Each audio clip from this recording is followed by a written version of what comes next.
What do you make of the president's strategy here? Because some, that includes Democrats and Republicans, are really saying he's doing a great job here, standing up to China in a way that no other president, Democrat or Republican, has done in the past. Well, it'll depend on the results ultimately. When I was in Washington last month, more negativity than I'd ever seen actually against China. Democrats, as you point out, not the Republicans. The Dick Schumer in the Senate, the Democratic minority leader, was not saying go easy on China. He was saying, President, go easier on your allies so we make common cause.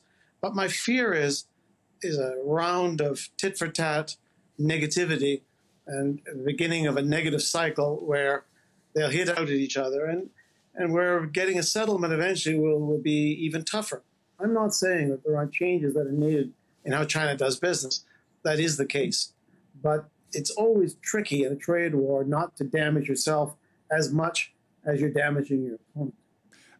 We're looking at these numbers, and they're very bad. I mean, it is Monday, and investors are waking up and looking at this as they have been throughout the day, and we're less than now 25 minutes or so from market close.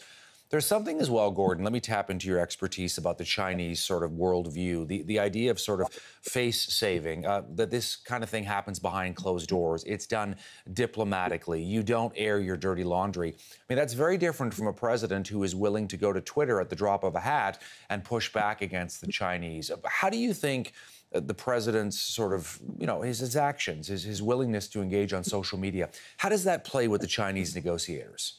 It makes for a lot of nervousness. And in China, in late March and early April, I heard much of the same angst over his negotiating tactics.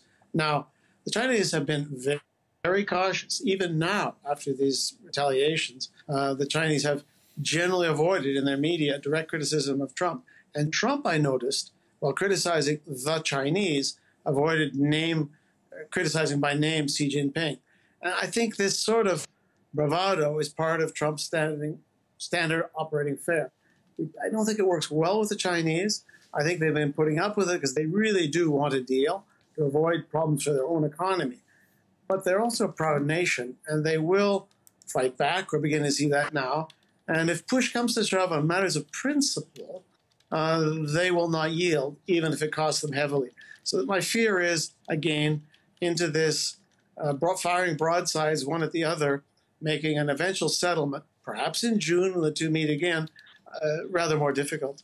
This American anger, Gordon, over what they consider to be sort of bad faith negotiating by the Chinese, I wonder whether you think there's any legitimacy to that. So the Chinese will agree to one thing, but they don't want to necessarily change the laws in China, and therefore it becomes difficult to hold them to account. They can say one thing, and then they can backtrack. 2 points there. My experience of negotiating with the Chinese is that the negotiations are never really over. You think at a certain point, and then you find yourself again covering similar ground, and their position is shifted. I think that's part of their negotiating strategy. Where I've got a bit more sympathy for them is that, while imagine going to U.S. Congress and saying you've got like 48 hours or a week to change your laws. And I think as this dragged on, it became increasingly unrealistic for the Americans to expect that the whole Chinese economic system was going to be recast in a matter of days and legal promises made.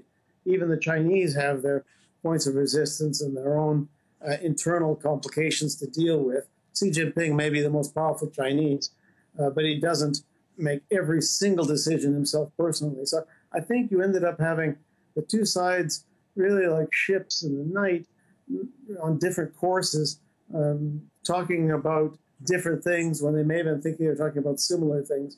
Those two styles haven't produced what we really wanted.